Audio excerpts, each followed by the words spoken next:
My beloved brothers and sisters, today I speak to you with a trembling heart and a fire in my spirit. For there is a truth that has been buried under layers of tradition and fear. A truth that shakes the very foundation of what many have believed about giving to God. Too long have people equated devotion with calculation, generosity with percentage, obedience with ritual.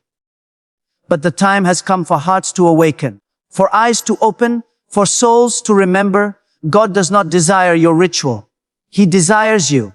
From the beginning of time, God has searched for hearts that are pure, not wallets that are heavy. He has sought those who give not because they are told to, but because love compels them to. The tragedy of our age is that many have mistaken obligation for faith and duty for worship. They have replaced a living relationship with God with numbers, measurements, and fear of punishment.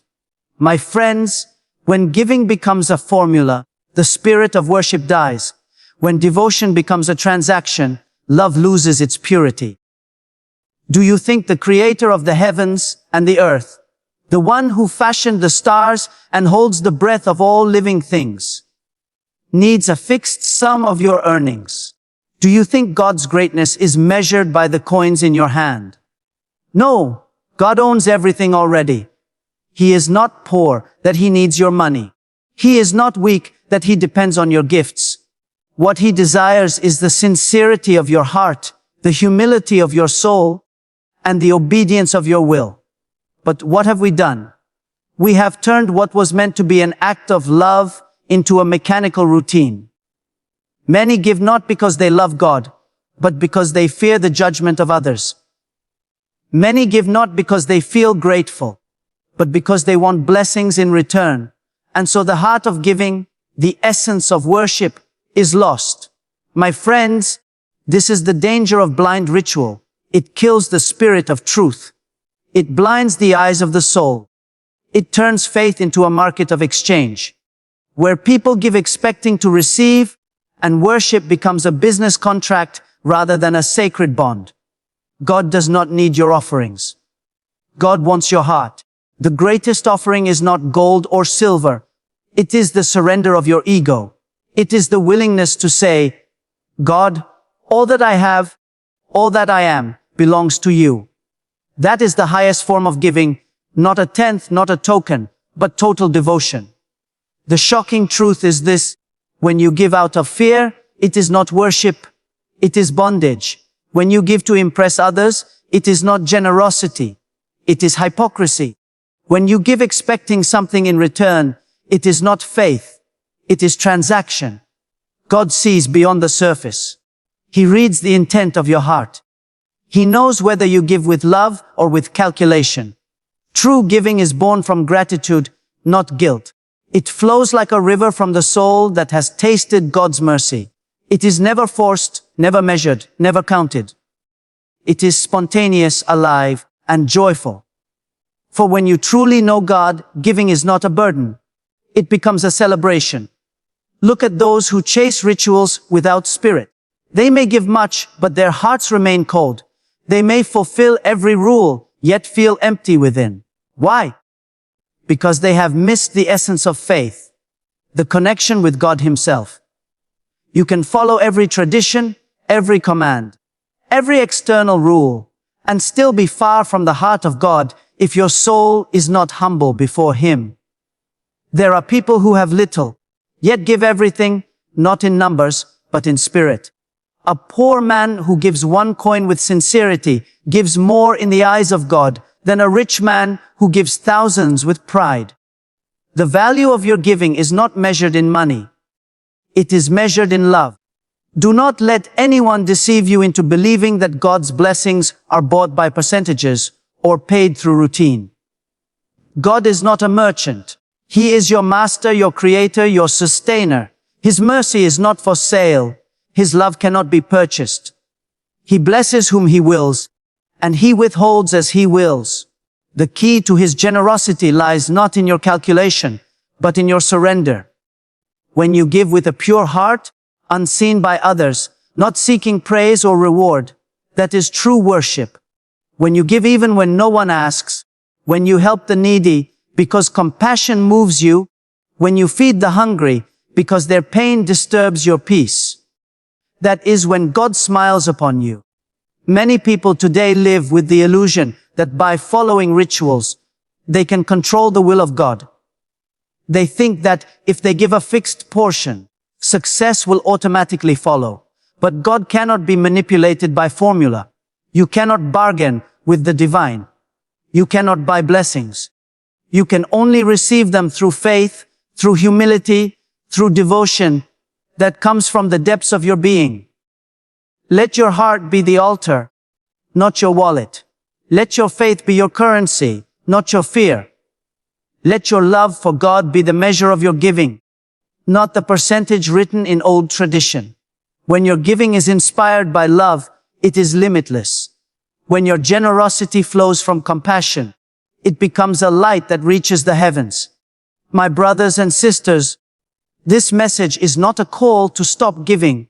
It is a call to start giving rightly. It is a reminder that God looks not at the hand that gives, but at the heart behind the hand. He weighs the motive, not the amount. He values the intention, not the figure. And when he finds a heart that gives purely for his sake, he multiplies that act in ways you cannot imagine. There are those who give silently, hidden from the world. No applause, no recognition, no reward. Yet God himself honors them in ways unseen. Such giving changes destinies. Such giving moves mountains in the unseen world. For God has promised that whoever gives with sincerity, he will reward from his endless treasures. Do not be deceived by outward appearances.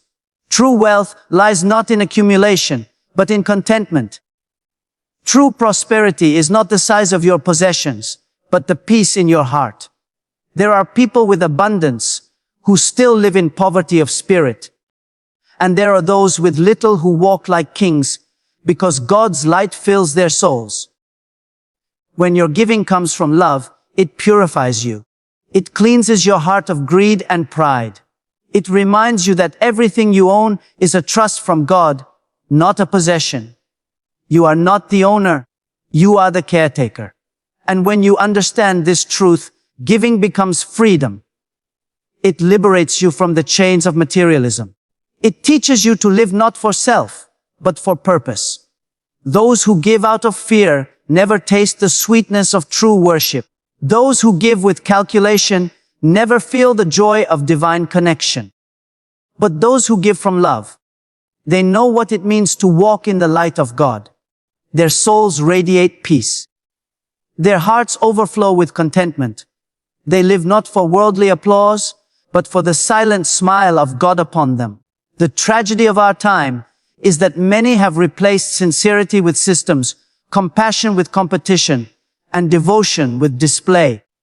But God cannot be fooled by performance. He does not look at what you show, he looks at what you hide. He does not measure your giving by its amount. He measures it by its purity. If your giving carries pride, it loses its power. If your generosity seeks attention, it loses its blessing. But if it flows from humility, it becomes eternal. The secret is not how much you give. It's how much love you pour into your giving. So my dear friends, do not give because someone compels you. Do not give because tradition demands it. Give because your heart cannot stay still while others suffer.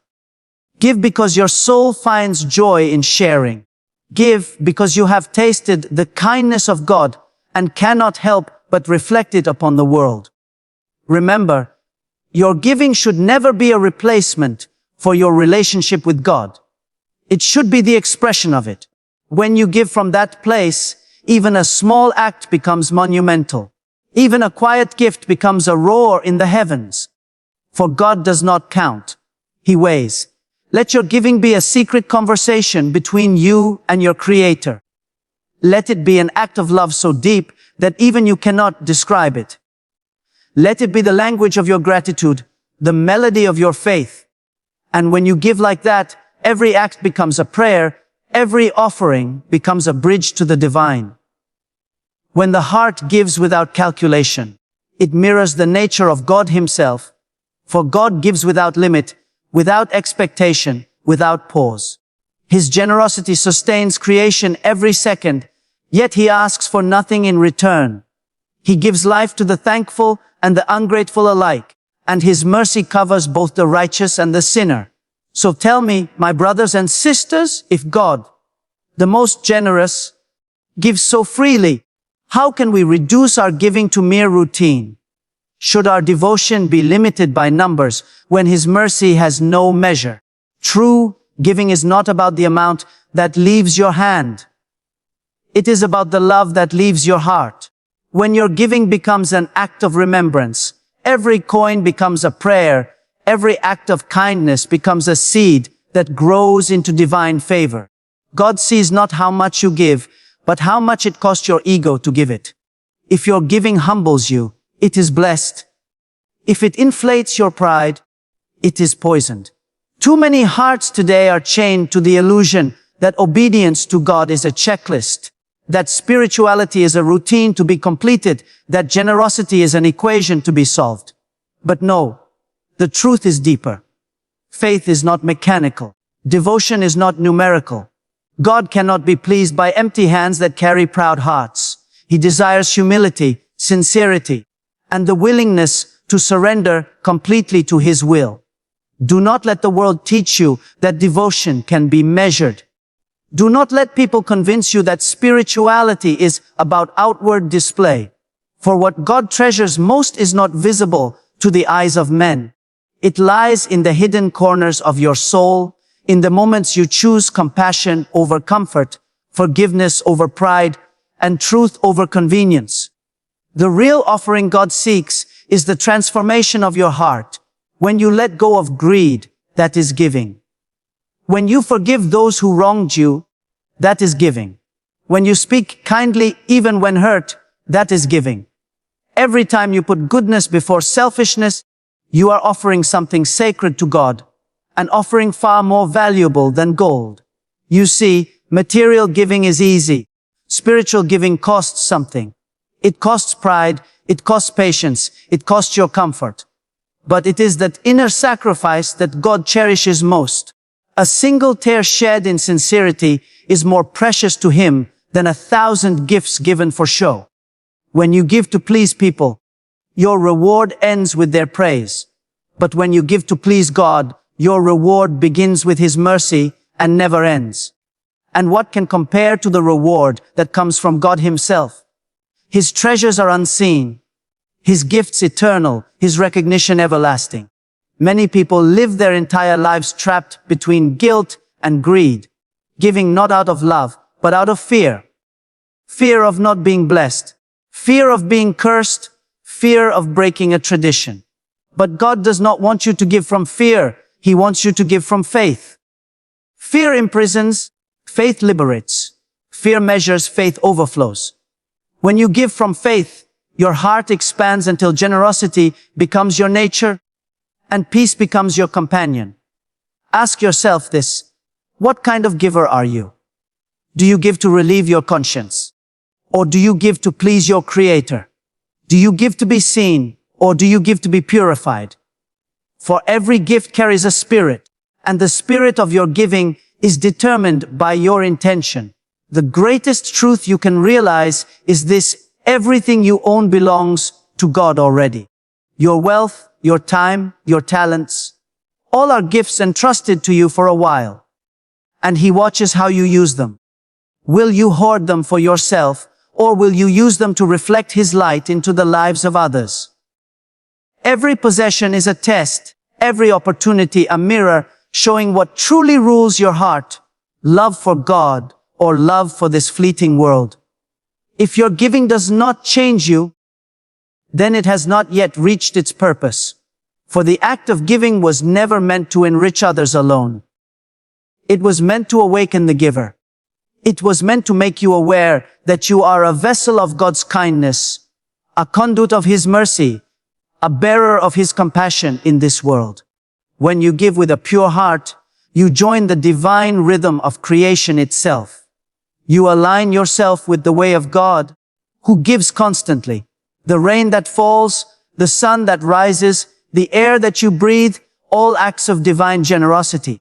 To live in harmony with God is to live as a giver. And to give without expecting anything in return is to taste a glimpse of His boundless nature. But how easily we forget, how quickly we begin to count what we give and measure what we receive. We want to control even our relationship with the divine, as though the Almighty were a machine responding to our input. No, my friends, God is not bound by our calculations. His wisdom transcends our logic. You give not to manipulate His blessings, but to align your heart with His will. There will be times when you give and nothing seems to come back. Do not lose faith. Perhaps God is protecting you from something unseen. Perhaps He is testing your sincerity. For sometimes, the true reward of giving is not in what you receive, but in what you become. More patient, more humble, more aware of God. Giving that expects a return is business. Giving that expects nothing but God's acceptance is worship. When your hands are open to give, make sure your heart is open to let go. Because sometimes God withholds worldly reward to strengthen your soul. He purifies your intention by removing every motive except Himself. That is when your giving reaches its highest form, when it becomes pure surrender. A heart that truly trusts God never fears to give, for it knows that the one who gave yesterday can give again tomorrow. When you live with that certainty, generosity flows like breath. You stop worrying about loss because you know that everything you give for God's sake returns in ways beyond comprehension. Not always in wealth, but in tranquility, purpose, and divine favor. The essence of faith is trust, and giving is its greatest test. If you cannot give what you love, how will you ever prove that you love God more than it? The true test of devotion is not in words, but in sacrifice. When you choose God over comfort, when you release what you cling to most, that is when you rise above the world. My brothers and sisters, understand this well. God never asks you to give because He needs. He asks you to give because you need to purify your soul. Every act of sincere giving breaks a chain inside you. It breaks the chains of greed, the chains of fear, the chains of attachment. The more you give for God's sake, the lighter your soul becomes. Look at the world. So much wealth, yet so much poverty of spirit. So much abundance, yet so little compassion. We have learned how to earn, but we have forgotten how to share. We have built towers of success, but neglected the bridges of mercy. The heart of humanity beats weakly because we have replaced sincerity with show, faith with form, and compassion with calculation. But you, my friend, you can be the change that rekindles light in this darkened world. Be the one whose giving inspires others to give. Be the one who restores faith in goodness by your example. Let your hands become instruments of God's mercy. Let your life become a testimony that true wealth is measured not by what you keep, but by what you release in love. And when you give, do not announce it. Let your left hand remain ignorant of what your right hand has done. Let your secret giving become your silent worship. Let it be known only to God, for His knowledge is enough. And in that secrecy, you will find a sweetness unknown to those who seek recognition. There is a sacred power in hidden generosity. It is the power that moves unseen, heals silently, and blesses abundantly. When you give quietly, you build a bond with God that no human eye can witness and no tongue can describe. Such giving carries a fragrance that ascends to the heavens, known only to the one who reads every heart. So today, let this truth sink deep into your soul. Giving is not about what leaves your pocket. It's about what leaves your heart. It's not about losing. It's about freeing. It's not about obeying a number. It's about surrendering your will. God is not impressed by the size of your offering, but by the depth of your devotion. And now, as you listen to these words, I challenge you. Yes, you. To look within. Examine your motives. Ask yourself, do I give to fulfill a rule, or do I give to express my love for God? Do I seek worldly return, or do I seek divine nearness? This is not a small question. It is the line that separates ritual from worship, habit from holiness. My beloved, life passes quickly. Wealth fades. Fame disappears. But the impact of a single sincere act for God's sake endures beyond time. When you give with love, you plant seeds that blossom in eternity. You may not see the fruit now, but God never forgets. Every hidden act of goodness is recorded. Every silent sacrifice is preserved. So rise above the noise of tradition and the pull of conformity. Dare to give from your soul. Dare to love without counting. Dare to trust that God is enough.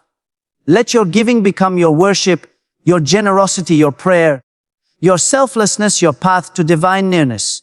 And when your life ends, for it surely will, may it be said that you lived not as one who gave by rule, but as one who gave by love. That you walked not by calculation, but by faith.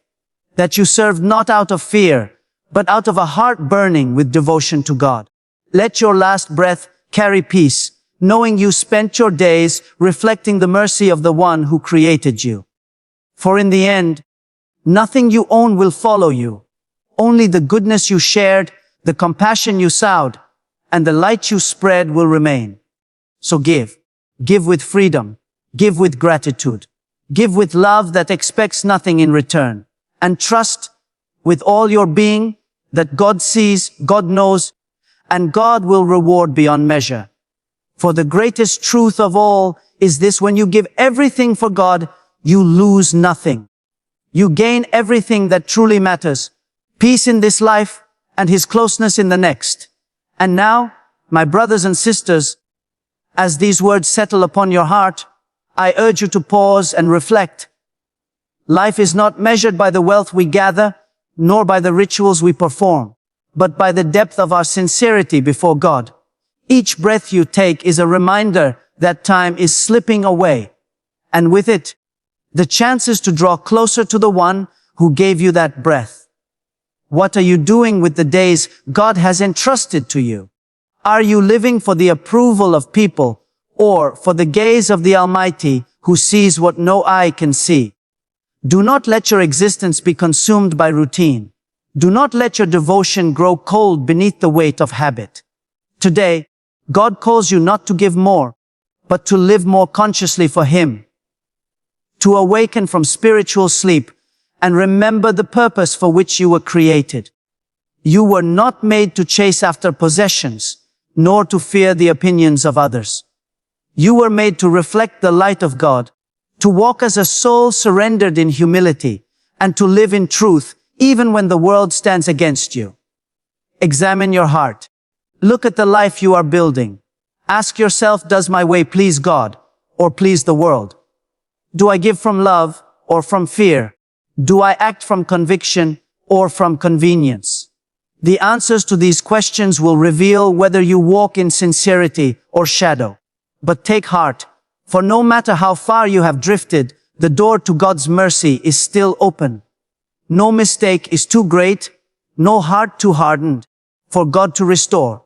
All He asks is that you return to Him with honesty, not performance. Let this be the moment your heart bends before the truth. Let this be the turning point where you say, "Oh God, I no longer want to live half awake. I no longer want to serve you through habit. I want to know you, to love you, to live every moment conscious of your presence." When such words rise from within you, even the heavens will bear witness. For a heart that returns to God is more valuable than all the riches of this world. Remember this, and never forget: true wealth is not what lies in your hand, but what rests in your heart. True success is not in being seen, but in being sincere. True worship is not in following form, but in following truth. And true freedom comes only when you release everything that separates you from God. So rise now with courage. Let your heart be cleansed of pride, your mind renewed with purpose, your spirit filled with faith. Give as one who knows that everything belongs to God. Speak as one who understands that every word is heard by him. Live as one who walks under his gaze, aware, grateful, and humble. For in the end, nothing will matter except your relationship with the one who made you. Every possession will fade, every name will be forgotten, every comfort will vanish, but the soul that clung to God will never be lost. Therefore, my beloved, live each day as an offering. Let your kindness be your testimony, your compassion your legacy, and your faith your guiding light. Walk with humility, give with love, and trust that God is with you in every step, in every breath, in every moment of surrender. And when your time in this world draws to a close, may your final whisper be one of peace. The peace of a heart that gave all it could, loved all it met, and lived every moment in the presence of God.